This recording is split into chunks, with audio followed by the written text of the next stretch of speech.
Space always fascinated me when I was younger. In fact, it does to this day. A vast expanse of dark and light that hangs above our heads every night. An entire universe waiting to be explored. Beauty in one of its purest forms. Most kids had a nightlight in their room growing up. For me, it was a solitary, glowing moon nightlight hanging across from my bed.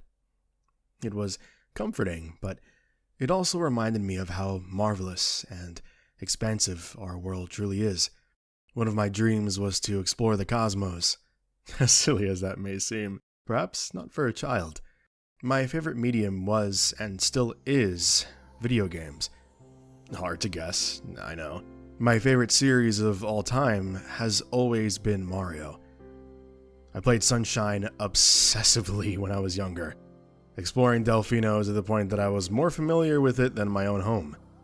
I didn't have access to the internet back then, so when I had heard from a local game store that a game called Super Mario Galaxy was coming out, I was ecstatic.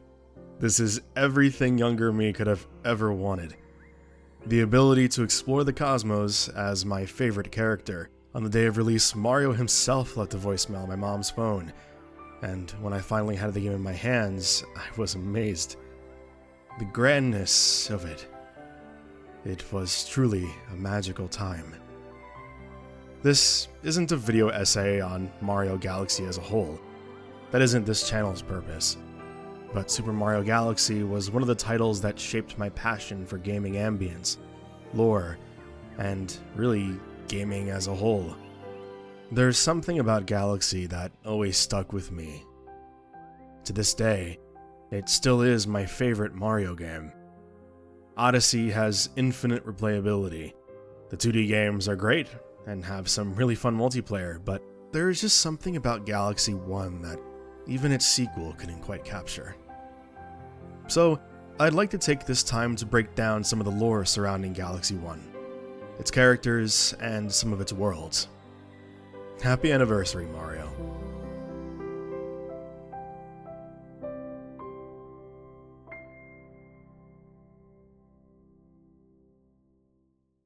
You might think I'd start off this video by talking about the story, Rosalina, or even the Lumas. Nope, we're starting with something way weirder. Why the hell is there an entire galaxy that's just a fish? Sardines! And how is it big enough to have its own gravitational pull? The first planet I want to talk about is Big Mouth Galaxy, a giant fish floating in the middle of nowhere. It seems like it might have been alive at some point. Oddly enough, you'll find a bunch of smaller planetoids made entirely of water surrounding it. Maybe there was once a larger planet here that was destroyed, leaving behind the massive fish that lived there, which eventually hardened into a planet of its own? Inside the fish, the entire interior is filled with water, and the rocky pillars line up like teeth. So either this was once a planet, carved into the shape of a fish, or it really was alive at some point. If it was alive, and my theory is correct, maybe it was something like Kingfin? Kingfin also lives on a planet made entirely of water, similar to the planetoids around Big Mouth. The difference is that his world is held together by an inner rock core that connects to an outer shell-like surface. Perhaps that's what broke apart here?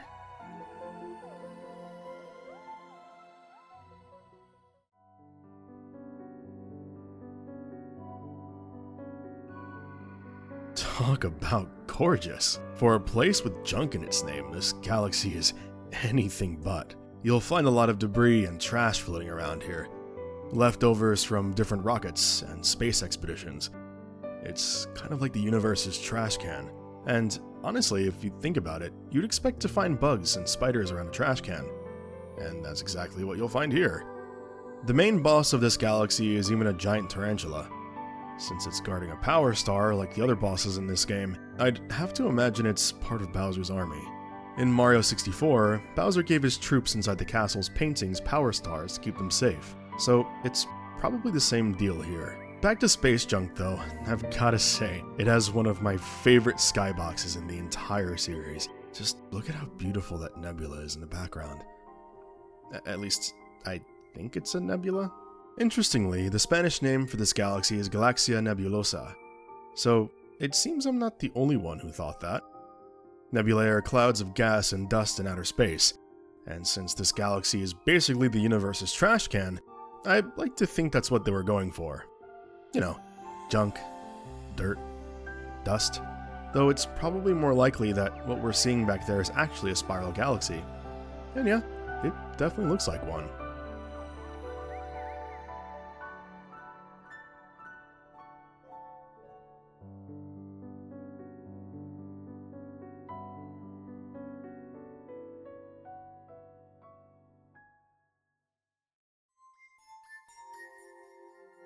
These types of planets were always weird to me.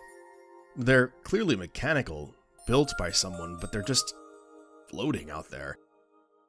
There are definitely stranger things in the Mario series. It's fiction after all, so anything goes. But it is weird that these even exist out in space.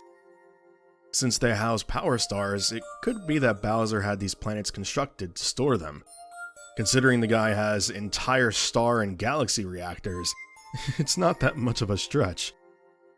The skybox in Flip Switch is actually from the original Super Mario Bros. This is clearly meant as a reference, but if we're going to try and explain it in universe, maybe Bowser set it up to mess with Mario? Like, hey, remember that thing I did before? And keep doing? Yeah, you're gonna have to go through it all again.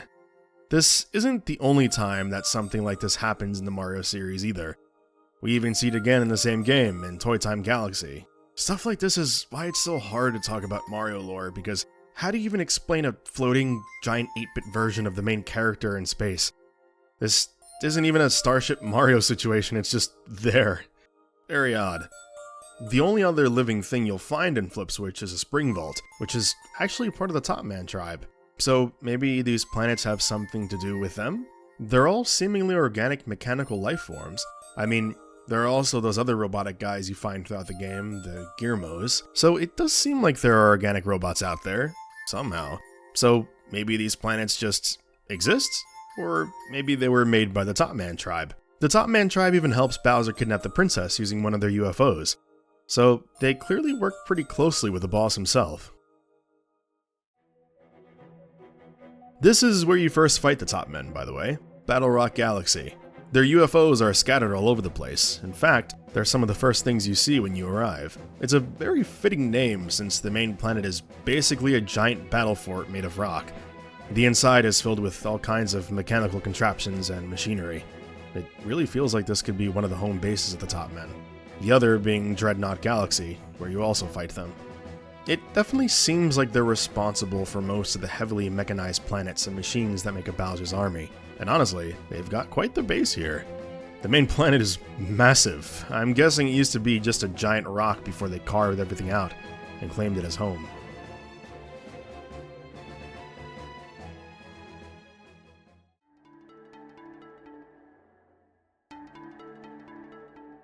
A haunted mansion, all the way out in outer space. Man, Luigi cannot catch a break. Speaking of Green Mario, this is where we first find him. Trapped, of course. It's kind of an inverse of what happens in Luigi's Mansion. But seriously, how is there a haunted mansion just floating out in space? If I had to guess, maybe this place existed long before Bowser started recruiting anyone. Possibly some kind of space graveyard where Bouldergeist and the Bomboos resided, which would explain the whole mansion aesthetic. I've always wondered if Bouldergeist is somehow related to the Bomboos, considering they share the same coloration. The red tongue, yellow eyes, and that black goopy body. Bomboos even come out of the rocks he conjures, so maybe, like Big Boo, he's actually a fusion of a bunch of Bomboos. I mentioned Toy Time earlier, and like I said, I really don't know how to explain this place. Or do I? Nope, I don't. I have no clue. The skybox is literally a child's bedroom. I have absolutely no clue what to make of that. Since there are a lot of machines here, I was gonna go the route of, oh, maybe it was built by the Top Man tribe, or maybe Bowser. Hold on. Maybe not Bowser, but could Junior have made this galaxy?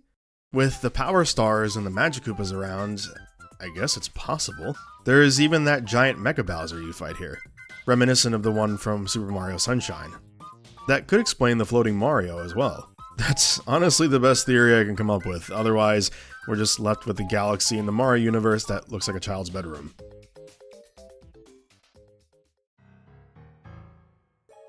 Speaking of Bowser, he's got quite a few bases in this game. Forget paintings and hot tubs, this guy has entire galactic nuclear facilities under his control. A star reactor, a dark matter plant, and a galaxy reactor. Just as dangerous and foreboding as they sound. He's using the power of the stars, and the grand stars to fuel his empire, harnessing their energy like nuclear cores. His bases orbit or float in void-like regions, likely created or sustained by that same stellar power. It's kind of like what he did in earlier games with Power Stars, but on steroids. He's not just trying to keep Mario out of a castle or ruin his vacation. He's creating a universe-wide empire powered by the stars themselves. Talk about go big or go home. The dark matter plant seems to show what happens when Bowser pushes beyond normal star power, when he tries to create his own form of energy.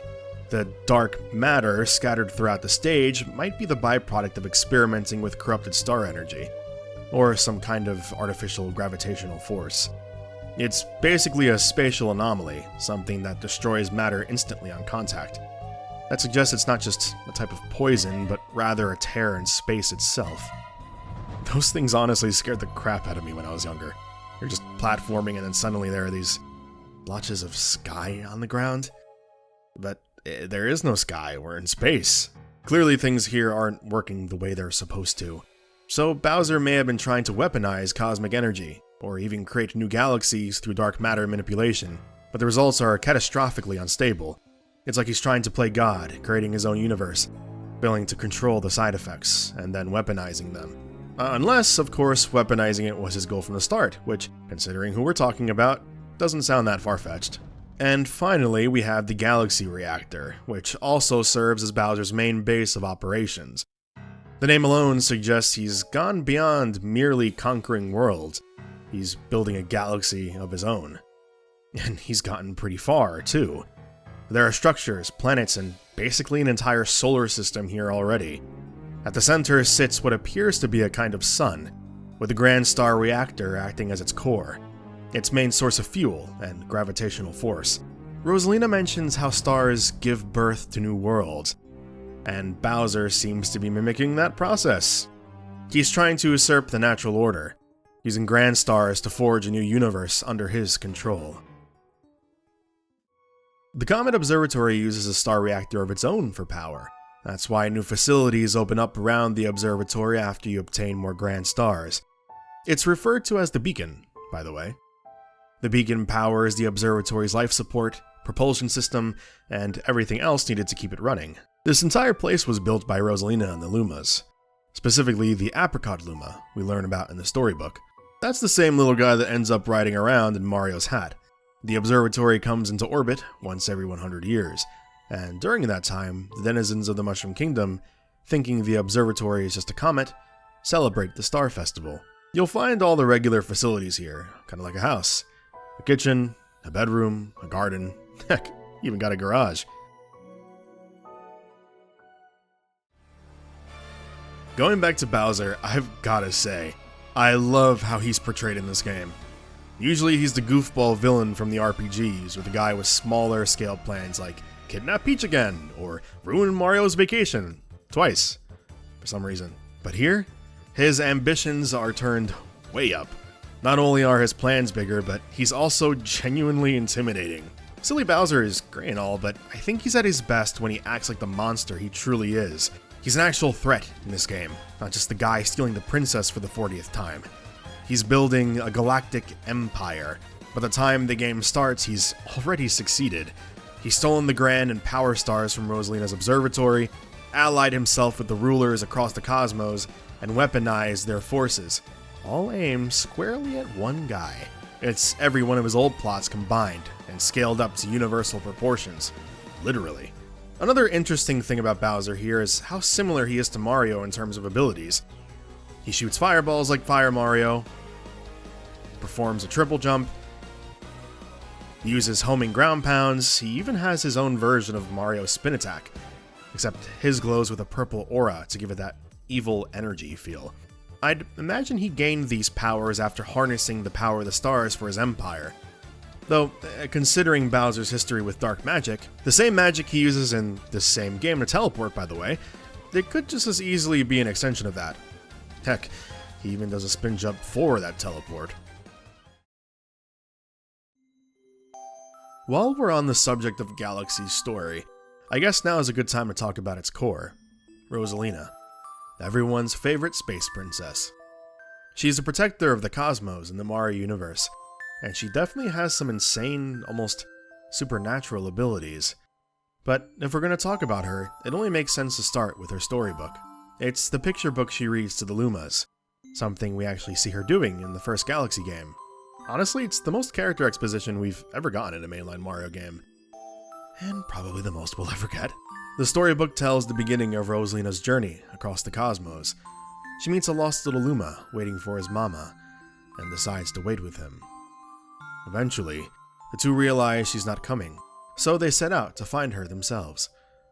Along the way, they have countless little adventures together, and eventually make a home among the stars. More Lumas arrive, and before long, they start to feel like a real family. One night, Rosalina peers through her telescope and spots her home, a distant planet far away. Memories flood back, stargazing with her father on a hill near their home, playing with her brother, having picnics with her mother, and it all overwhelms her. She bursts into tears, longing to see her mother again, but deep down she knows she's gone, resting under that same tree on that same hill.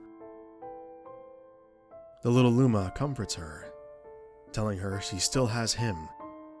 And in that moment, in one of the most touching scenes in the series, he transforms into a comet, so Rosalina can travel the stars and visit her home again. The comet would become the Comet Observatory we know and love. He specifically turns into the beacon at its heart. She uses it to visit her home, and even throws a celebration for her newly reborn little Luma. Look at how cute he is! Years later, they continue their journey, exploring new worlds, looking for the birthplaces of the Lumas, and watching over the universe together. We should probably talk a bit more about the Lumas while we're here, because they're pretty integral to the overall Mario lore. These little guys literally become the power stars we see throughout the series, and by extension, even the Shine Sprites and Power Moons. Speaking of which, now that we have the sprites and moons, we basically have a type of power star that represents all three major celestial bodies: the moon, the sun, and the stars. That's actually a really cool detail. The name Luma comes from the Latin word lumen, meaning light. Pretty fitting, considering they can become just about anything that glows or shines in the Mario universe. And everything star-shaped. Launch stars, pull stars, power stars, comets, even star bunnies. At this point, it wouldn't be too far-fetched to think that nearly everything in the cosmos was a Luma at some point. Now we should talk about Lubba's origin story. And while this technically comes from Galaxy 2, it gives us a lot of insight into how Lumas work. There were once two identical twin Lumas, one named Mari and the other Lu. Real subtle, Nintendo. Anyway, at some point, Mari transformed into a star, leaving Lu all alone. Over the next 1,000 years, Lu continued searching for Mari, while Mari herself lost her memories after transforming, continuing the endless cycle of becoming a star and being reborn. It seems that when Lumas transform, the stardust they create gives birth to new Lumas. They can also choose to stay as Lumas if they wish, and apparently, they can live for well over 1,000 years. When they are reborn, they lose their previous memories, somewhat. At the end of the story, Mari looks up and sees a purple comet passing her by. And in a bittersweet memory, she remembers Lu. That comet is Lu, now named Lubba, soaring through the cosmos in her new spaceship. This process of rebirth is exactly what we see in Rosalina's storybook. When the apricot Luma turns into a comet, he's reborn not long after. As Rosalina explains in Lu's story, a Luma's rebirth can take anywhere from a single day to 10,000 years. That's a long time to wait.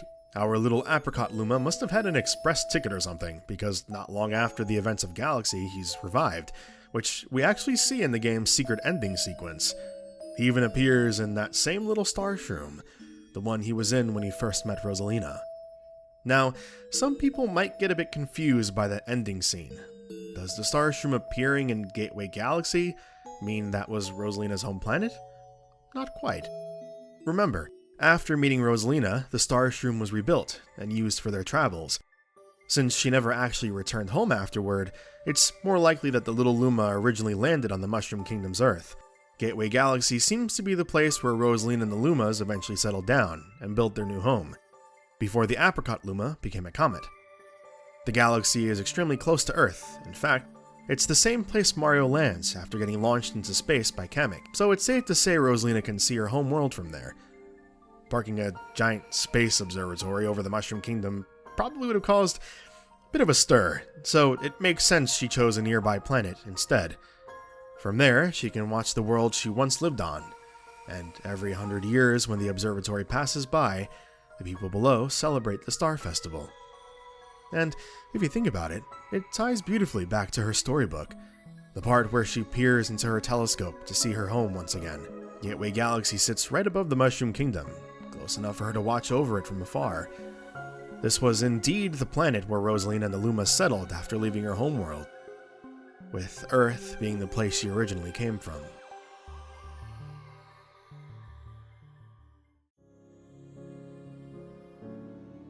So that's pretty much everything I wanted to talk about with Super Mario Galaxy. Sure, there are other worlds and enemies I could have covered, but this isn't meant to be an essay breaking down every single attack pattern or the layout of every planet. It's really just the lore I found most important, or the stuff I thought was interesting.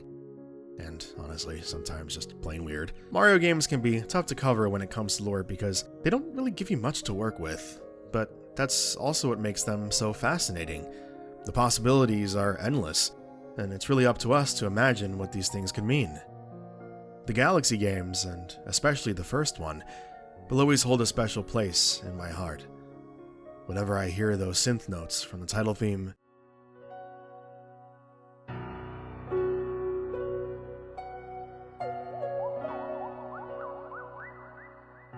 or that soft little jingle that plays when you first enter Gateway Galaxy, or when I see one of those incredible skyboxes, it'll always tug at my heartstrings. I absolutely adore this game, and I'd love to cover it again in the future if I find more interesting things to talk about. I thought that with the extra storybook chapters being introduced recently in the re-release, now would be a good time to bring up this game again.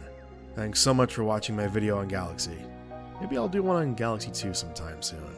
Till then, take care everyone.